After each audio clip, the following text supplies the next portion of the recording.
What's up, everybody, and welcome back to the PPR podcast. This is the Week 8 preview and Week 7 review show. As always, I'm Chase Izidoro, and as always, I'm joined by Maddy Worley. Maddy, we're starting to get into league games, and we had so many good ones from this last week. Some blowouts too, but now it's really starting to shape out what will be the great games coming up with, the results that we got from this previous week. Exactly. It was a really fun Week 7, a lot of close games. Tough to choose what we're going to talk about, but we do have to get into a couple of the biggest ones that we saw last week. One of those being Mission Hills and Carlsbad. Two teams that are always like neck and neck in the rankings a little bit. Great programs across the county. Overall, Mission Hills ended up coming out with the win, 35-28. Carlsbad hung in there. It wasn't a bad game for Carlsbad. They still had a great showing. They looked strong, but Mission Hills ended up taking the win. There's still another great team in the Avocado with being LCC and across the board in the Avocado. We've seen Torrey Pines can play well. We know El Camino is always capable as well. And Poway, honestly, Poway has been on the rise, and I riled them up in the pep rally. Maybe that's why they gave LCC a little bit of a scare before LCC pulled it off. But honestly, they've looked good. Poway has looked good. So across the board, the Avocado is a great league, and I still think there's going to be way more that shakes up. But as we go into it, this was kind of the one that puts you in the driver's seat who was going to win this game. And, Mission Hills getting this win was big. We usually see from them, Troy Hune is a great thrower, great passer. Obviously, he's going to Penn State. But they do rely on the run, and they do rely on that and set him up for that. That was not the case this week. No. They let him throw. And Giovanni Hart still had a phenomenal game running the ball. This was probably the best showing for Mission Hills. And it's not simply just because they beat Carlsbad. They looked well-rounded on offense. They looked like this is a dangerous, dangerous team, and one that can really catch some momentum coming into the playoffs. The Grizzlies look really, really good this year. The one real big standout performer, freshman Braden Roberson, wasn't really involved in the first couple weeks, whether that be, maybe he's a freshman, he's got to figure out the playbook a little bit or what have you. But 9 catches, 140 yards, 2 touchdowns, one incredible one-handed catch where he laid out to get it. It's going to be play of the week, candidate for play of the week this week. If they can have that dynamic where they can be just as aggressive throwing the ball as they are running the ball, this might be one of the toughest teams to stop in all of San Diego. Not the worst showing from Carlsbad. Obviously not the way they probably wanted to play. They weren't, as crisp as we'd all think they could be. But this is more of the coming out party for Mission Hills in a lot of respects. And I think they are now in the driver's seat. We're going to see them play LCC. And LCC is still undefeated, have still, Poway's been the only, not even a hiccup, they won the game, but the only one that's been close for LCC. So that one is going to be one that we're going to really circle. Another big game coming up this week against Torrey Pines as well for Mission Hills. Right. But this was an incredible showing. And, it's not like I'm blown away because I know we can expect that from Mission Hills, but it's one where it's like, okay, we need to start looking at this team a little differently here. It's good to see their versatility a little bit, being able to not just rush, but also pass the ball and make some big plays. And love to see the freshman standing out. That's a pretty big deal, and he's one to watch. Yeah, and that's kind of the one weapon where you're like, all right, after Jaden left last year, what kind of weapons do we need now on the wide receiver spot? And him coming out party for him is really massive for them. But then we get on to the game of the week. Rancho Bernardo versus Del Norte. Rancho Bernardo 28, Del Norte 14. Gage Weddle, have yourself a game. 10 of 13 for 187 yards, 2 touchdowns in the air, 12 carries for 92 yards, 2 touchdowns on the ground, 8 total tackles on defense as well. Just an all-around performance. I mean, he's making a case to already make his way up onto an underclassman of the year list. I think he's been phenomenal, and now that it's like almost committed to him as the quarterback on this team as well.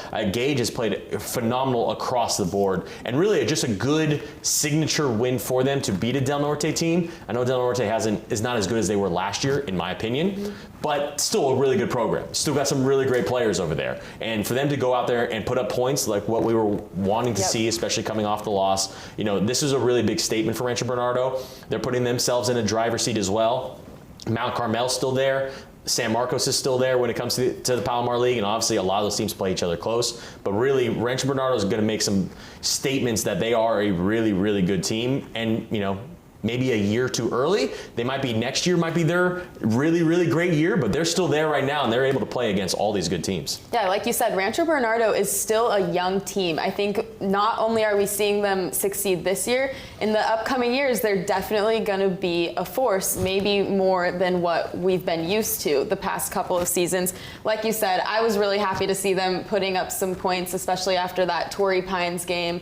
That's what I was looking for from them. They did it, so that was great to see in a fantastic game of the week. And doing it by throwing the ball, too. You Yes. know, we've always talked about, we always joke that it's going to be like a 10-7 game anytime RB plays because their defense and running the ball. But to see them go in the air and go into that sort of attack, it's really impressive for that side of the ball, because now you start looking at Rancho Bernardo in a similar light, like we were just talking about with Mission Hills. Yeah. Maybe not similar level, but you know they now have a different dynamic you can add to them, and that just makes your team way more dangerous. Yes, being way more well-rounded. Well, we've got to get into our top 9 rankings. I didn't have a ton change this week because so many of the teams at the top stayed there, essentially, for me. Yeah, so for my top 9, Lincoln number 1, 4-2. They beat Los Alamitos 24-14. I was at that game. Aiden Jackson, 256 rushing yards, 2 touchdowns. Beyond impressive. I know 2 of them came from some big runs. I believe it was a 60-yarder and an 87-yarder. I might be wrong on the first one. It might have been a little bit longer. But, you know, so 2 big chunk ones. But really, he was running it through the middle. Him and the rest of the Lincoln running backs were running. They were rotating. Usually you don't see that with 256 yards. But they had about 3 guys in there rotating and running effectively. I know Akili hurt his hand for a little bit and came out. And then he came back in to finish. So I don't know, how substantial of an injury it is, if he's probably playing next week. I would assume so. But, they still look great on defense. Prince Tavazon was phenomenal, the sophomore. Eugene Rice was phenomenal. They are still a phenomenal team. And it was a signature win over Los Alamitos. It was 24-14. It was 7-6. Lincoln was down at half. But that second half, Lincoln dominated the game from all areas, and in the trenches especially, and that was really the most impressive thing. To see them do that to a Los Alamitos team, that's really, really good. Lincoln now up to number 14 in the California State rankings. They are number 1 in this county until we see otherwise. Number 2, 5-1 Cathedral. Roll through Saints in the Holy Bowl. The biggest standout for me was just how fast Honor Falave Johnson runs. It's one thing to be like, all right, he's a phenomenal player. The ratings and his ranking as a prospect is great. But when he gets the ball, if you go back and watch those highlights, it's like, wow, that's just a different type of speed. And he's going to be dangerous now, especially when now they have all those weapons back. Number 3, Granite Hills. I still have him there after beating up on Steel Canyon 39-0. We thought maybe Steel could put up some sort of a fight. Granite continues to show that they are for real. I have La Costa Canyon still at number 4, even though Mission Hills beat Carlsbad. I still think La Costa, a little shaky moments here against Poway, but they did pull it off, and I still have them there with 6-0, and we're going to find out about them really soon with what they have the rest of their schedule. I have Mission Hills moving up to number 5 at 5-1. Their only loss coming against Granite Hills in a close one. There's an argument that they should be 4. So if it wasn't for LCC being undefeated, they probably would be 4. Great win over CBAD. San Marcos I have at 6 at 5-1. Their only loss coming against Mission Hills. Dominant win over Fallbrook, 55-6. 28 points in the first quarter. It was 49-0 at half. They just went out there and said, we're going to do what we have to do on offense. And, they did not take their foot off the gas at all. Carlsbad drops down to number 7 with their loss. They're at 4-2. Mount Miguel at 5-1. Big win over Grossmont. Star players all around this team. It's still just hard to move them right now.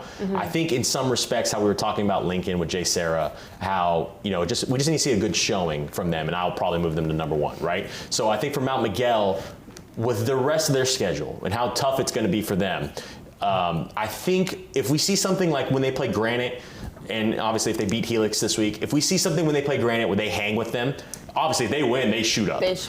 But if we see something where they can hang with Granite and show that they're capable of hanging with a true open division caliber team, they have every right to jump up this list pretty far, because the talent's all there across the board. They have all the talent necessary. But as of right now, I think I have to keep them there at number 8. Number 9 still is University City. I have them at 6-0. They almost lost to winless Mira Mesa. Mira Mesa controlled the run. And they, there's something about teams that have been dominant. And I think there was some respect to this when it came to LCC, where you've been dominant, you've blown people out, you're undefeated, you're looking at an opponent, maybe not you're going to treat them with some respect because you want to go out there and do what you want to do. But ultimately, like, they're going to do the right things and force you to make the tackles. And if you're not making the tackles in between the white lines, they're going to score. And that was kind of the situation that happened at UC. Mira Mesa just hung around the game. UC made some mistakes, threw some interceptions, and it just became a problem from that regard. But I still think UC is a great offense, and not the cleanest game, but they still came out on top, and that really just goes to show what kind of team they are. I still have them in the top 9 right now. I think there's arguments for RB to be there as well, and Torrey Pines as well. But I think right now I'm comfortable with University City at number 9. Yeah, my list is not too different. I've got Lincoln number 1, Cathedral 2. I have LCC at 3 because they are 6-0, but really neck and neck with Granite, who I have at 4 right now. I left Mission Hills at 5. They did have the big win over Carlsbad, which to me put Carlsbad at 7, San Marcos at 6. Mount Miguel at 8, like you said, they have so much talent and so much potential to move up on that list. Just want to see them against some of these bigger opponents, but they're putting up points, they're working hard. I think they do belong in this list. And then at 9, I want to shout out undefeated Scripps Ranch. Yeah. So yeah, put them there. And that's also the beauty of all this, is that it's like the calm before the storm, this ranking, because all these guys are going to play each other. Like, like I said, Carlsbad should be higher than Mission Hills. We saw it in between the white lines. Mission Hills was better. Yep. We're going to see it from LCC and Mission Hills. We're going to see it from Mount Miguel and Granite. We're going to see it from Mount Miguel and even Helix. We're going to see it from University City versus Scripps Ranch. They're going to play each other. Yep. They're going to play La Jolla. Like, all these, we're going to find out who is the real deal here. Yeah. And that's the most beautiful part, is that the way the league structure is, and that all these teams get to play each other. There is no, if we were playing you guys or you guys are playing us, we're going to find out real quick. We're going to see Cathedral Lincoln. We don't have to wait for the playoffs to see all this stuff. We're going to get the party started here in league play, and that's really the best thing. But let's get into the second week with league play. All right, second week of league play. Game of the week is a huge one. We have Cathedral visiting Granite Hills. We normally see Granite in the East County Game of the Week, but this one's too big, so it has to be the Game of the Week. There are so many parallels when I was looking at this team. They're both 5-1. Their one loss are to out-of-county teams, tough teams, games where they still played really well. The Dons are 36 in the state. Granite is 47, so fairly close in those state rankings. Cathedral shut out their last opponent in the Holy Bowl. Granite also shut out their last opponent against Steel Canyon. Two really powerful teams. It's going to be a really, really good matchup. I love the word parallels, because that's so true about these two teams. Great defenses, great at running the ball, great on the offensive line, but have the weapons on the wide receiver room to go out and get it, have great quarterbacks. Like, it's going to be such a good game. This is easily a open division matchup. Could potentially be an open championship type level game. This is what we've been waiting for, and I cannot wait to see how it plays out. We cannot wait to see, now especially that all the guys are back too. Yeah. I think it adds a different dynamic within it is Cathedral, because of just how many guys they now have on that team. Parker Johnson, Willie Flores, Honorfall Olivia Johnson.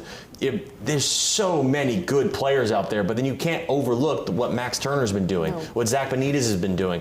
It's going to be such a good game. I also love games out at Granite Hills. Don't get me wrong, I would love nothing more for this to be a Cathedral, but it's just a different vibe at Granite. Like, it's very like small town kind of feel. I know it's just El Cajon, but it still feels like a small town out there, like where everyone's coming out there for the game. The bleachers aren't necessarily the greatest bleachers you're ever going to see. The stadium's not the greatest, but it's going to give you a great show anytime you're out there. We saw a great game between them and Helix last year. I'm expecting more of the same.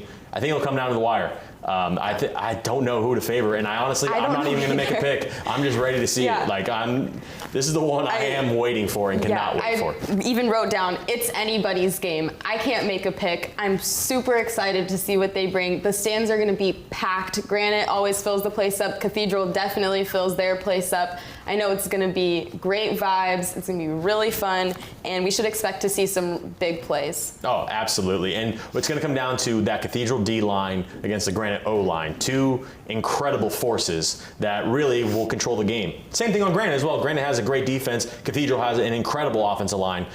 So I think it will come down into the trenches, and then which quarterback doesn't make a mistake. I think it's going to be that close where you're going to have to play a perfect game to beat each other in this one. It's going to have to be very, very clean, very disciplined. disciplined for both sides. Well, I will have to say, for the South Bay game of the week, I'll be fair to say that the South Bay, we love those kids out there. We love the coaches out there. We absolutely love the fans of the South Bay, and we want to still show them off and praise them. But like the play hasn't been as good in years past. Mm-hmm. Nobody was happy to see Sweetwater go on the run that they did last year, sure. But it hasn't been as good.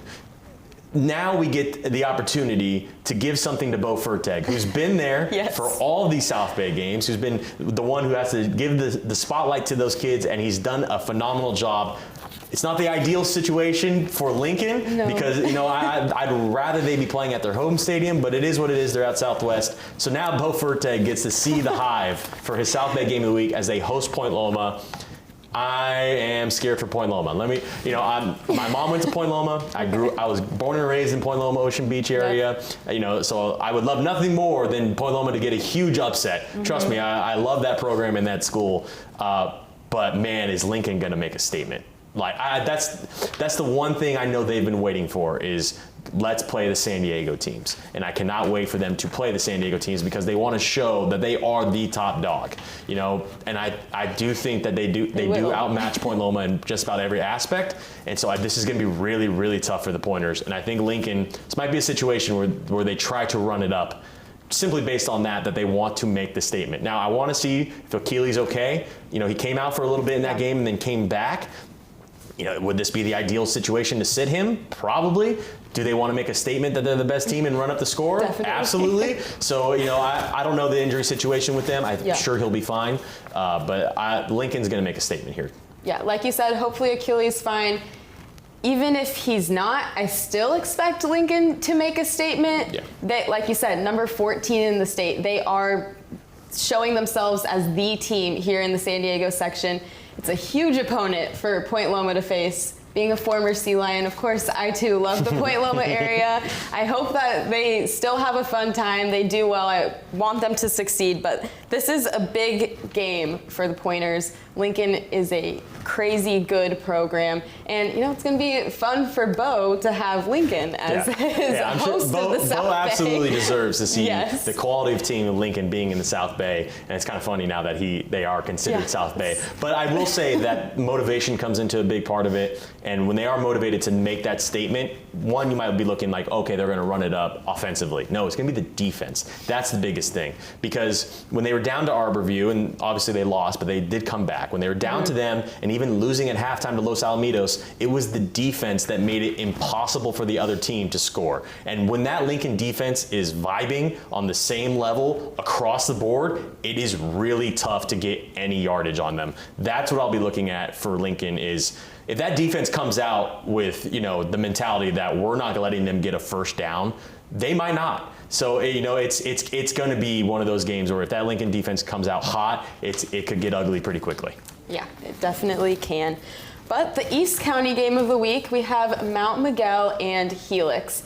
Helix, we've talked about them maybe being in sort of a rebuilding year, not quite as strong as we may have seen them recently or even further in the past. Mount Miguel has looked super strong this year, but I don't think that it's a game that will go without a fight. Yeah. I think Helix they still have talent. They've got Pablo Jackson. They're going to put in the work to do what they can against Mount Miguel, and Mount Miguel is going to have to play a clean game, keep showing us what they can do on offense, but also I want to see a little more strength on the defensive side. Yeah, I think so too, and I think we could talk about Helix maybe not being as strong as years past, and that's probably true. But at the same time, these are two still rising programs. I know Mount Miguel's probably a little bit further now, at least as far as this year goes, with where they want to be and the athletes and the quality level that they currently have.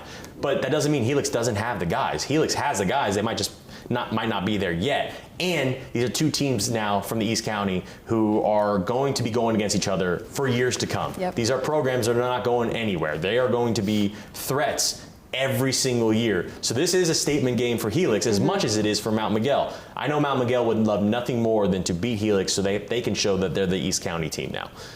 I know that Helix would love nothing more to show that they're still Helix. Yep. So, and we saw it in the Cathedral game where they could hang in there. Helix does, young, sure, but still athletic. And when you have that, you can hang in these games. This one will be a lot closer, I think. But I do think Mount Miguel ultimately, if they play a really, really clean game, I think they can show off and really get the game that they want out of this game against Helix. But I would not be surprised if Helix, just from who they are as a program and the coaching staff that they have, I would not be surprised if they make it a little bit closer than people will think. Yeah, that's what I'm thinking as well. I don't expect it to be a huge blowout game on either side, really. I think it's going to be fairly close. I think Helix can hang in there. Like you said, they're both going to have to play clean and really good football. Absolutely. Then we go to the city game of the week. 3-3 Crawford at 4-2 San Diego, featuring two of the most underrated quarterbacks in the county, Philip Hoyne of Crawford and Jaden Harris of San Diego. Two guys that have had really, really good years. Crawford, when you watch them play, there's a lot of explosiveness, and there's a lot that they can do to really stretch plays and extend plays and get down the field and score. I see that as well with San Diego. So, as a viewer, I'm probably hoping for just a shootout of a game, just to go down, 50-49 or something like that. That's something that I'm looking forward to. I don't know if it'll play out that way, but I do think these are two teams that kind of been slept on as far as just how exciting they can be. And so I cannot wait to see how that game goes. I know Brandon loves going to these types of games as well. So it should be really interesting one at Balboa Stadium. Yeah, like you said, teams we haven't necessarily talked about or seen a ton of this year, but it doesn't mean that they're not making big plays, doing big things. They do have talent, like you said, the freshman quarterback, Jaden Harris. Crawford's going up a whole team of Jadens when I was looking at it. I was like, that's weird, and they're all spelled the same. We've got Jaden Johnson at the running back doing the bulk of their rushing, Jaden Wade as one of their standout receivers. He has 4 touchdowns on the year. You also have to pay attention to Jonah Holloway. He has 4 rushing touchdowns and 2 receiving. So Crawford has a lot to go up against, but like you said, they have a strong quarterback. They have a nice receiver in Trayvon Blanks. He had their solo score against Christian last week, a really nice catch. That's going to be a good game, good competition for both teams. I absolutely agree. And then we get on to the North County game of the week. This was potential for it to be the El Camino game, but because of what happened this past week, Torrey Pines now makes it the game of the week against Mission Hills. 3-3 Torrey Pines at 5-1 Mission Hills. The Falcons have not necessarily shown a massive offensive attack, but what they do have is great coaching and good defense, and their guys put in the attitude and the effort on defense to keep them in games. 3 losses by a combined 11 points, and those were against some pretty solid opponents. So I think Torrey Pines might not necessarily be there all offensively as far as what they want to do and what they want to accomplish, but they can hang in games. We saw it against San Marcos, and I think they have the ability to kind of make it ugly. And that's something that we've kind of said about Mission Hills is they have the ability to just, take the air out of the ball and run it down. I think this could be a close one from that regard, but ultimately I think the way Mission Hills has been playing, I think they come into this one looking to continue their role. Could there be a letdown scenario? Could it be that, they looked at Carlsbad as the big game and not necessarily Torrey Pines? Possibility for that. But, ultimately, if they're throwing the way they're throwing and they can keep that going, I think there's potential for Mission Hills to put up a pretty big number on this one. But I do know that Torrey Pines just likes to take away kind of the deep stuff, kind of keep it underneath. And if they can do that and run the ball effectively, we could see this as a potential for the fourth quarter. It's like a 1-score game. And that's really ultimately what Torrey Pines wants to do. So, I would favor Mission Hills in this one. I do think they have kind of what it takes to win this game, but don't be surprised if Torrey Pines does what they've done all season, which is just hang in there. Yes, Mission Hills is on a roll. They've been blistering hot this year. But like you said, Torrey Pines' defense has been really strong, pretty strategic almost, and they're keeping the scores of their opponents so low and making it really difficult for teams to win games. So like you said, I wouldn't be surprised if it's not maybe high scoring, if it's really close, but also Mission Hills has been putting on a show this year. Yes, and it will be a phenomenal, phenomenal week of games. I'll be at Oceanside for their game. Then we'll be going to Dave & Buster's for the Dine and Dash. So it'll be a fun. I don't know if we'll be playing games mid Dine and Dash. Some tokens, hopefully we'll get some tokens. I believe Dave & Buster's will actually be providing the kids with tokens, which is great. So it'll be a good one in that one. If I could do everything I could, I would sneak over to El Cajon instead. Me too. Nothing against Oceanside, but if I could go over there for maybe 10 minutes or something, I probably would, because that Cathedral Granite game completely is opposite sides of the county. So. We're going to drive the speed limit, but also very fast to get to the other side of Oceanside. But that will do for us on this edition of the podcast. And as always, we will see you on Friday. See you Friday night.